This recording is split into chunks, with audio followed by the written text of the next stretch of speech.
حضرت موسیٰ علیہ السلام کے زمانہ مبارکہ میں ایک شخص تھا تو حضرت موسیٰ علیہ السلام کی نقلیں اتارتا تھا. آپ کی طرح لمبا کرتا پہنتا تھا، ہاتھ میں چھڑی پکڑتا تھا، تھوڑا غصے سے بولتا تھا، معاذ اللہ نقل اتارتا تھا. تو جناب موسیٰ کلیم اللہ علیہ السلام کی قوم کا جب غلبہ ہوا تو انہوں نے نکال دیا اس کو. تو نقلیں اتارتا ہے، وہ نکل گیا،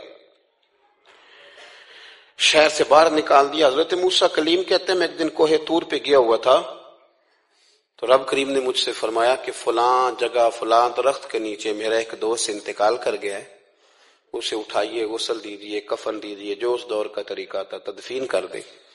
حضرت کلیم علیہ السلام فرماتے ہیں میں اپنے حواریوں سمیت پہنچا، جب بندے کا چہرہ دیکھا تو حیران ہو گئے، یہ تو نقلیں اتارنے والا ہے، تو نقلیں اتارنے والا ہے. پر اللہ کے نبی رب کریم کے حکم کے آگے لا تو لا اللہ نہیں کرتے.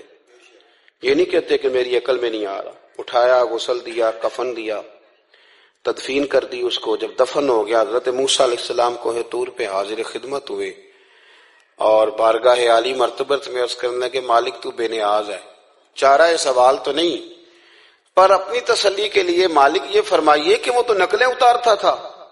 تو رب کریم نے فرمایا موسیٰ بات یہی ہے، پر میں نے اسے نا مرتے وقت ایمان نصیب کر دیا. وہ آپ کا کلمہ پڑھ کے دنیا سے گیا ہے اور توبہ کر کے گیا ہے، تو مالک اتنی کرم نوازی کیوں ہوئی؟ تو رب کریم نے فرمایا موسیٰ جب وہ تیری طرح بن سور کے نکلتا تھا نا، تیری ادائیں اپناتا تھا تو مجھے پیارا ہی بڑا لگتا تھا، وہ پیارا لگتا تھا. یارو دیکھو نا ترمذی شریف میں حدیث ہے، میرے رسول پاک علیہ السلام نے فرمایا میرا امتی جب سفید داڑھی لے کے قبر میں جائے گا نا، داڑھی اور وہ بھی سفید، تو رب فرشتوں سے فرمائے گا اسے عذاب نہ دینا، یہ میرے محبوب کی سنت سفید داڑھی لے کے آگے مجھے شرم آتی ہے اسے عذاب دیتے.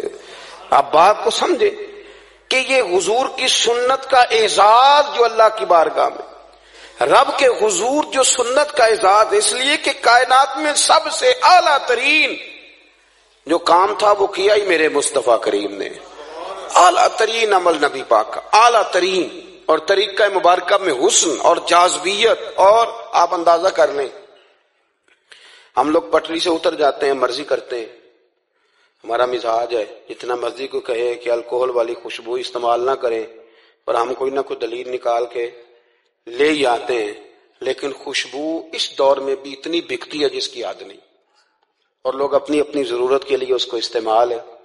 ان 1400 سالوں میں 1450 سالوں میں ایک دفعہ بھی ایسا نہیں ہوا کہ یہ کاروبار کہیں ٹھنڈا ہوا ہو. حرم شریف اللہ آپ کو لے جائے تو مسجد نبی میں سونے کی دکان کے ساتھ خوشبو والی دکان ہوتی ہے.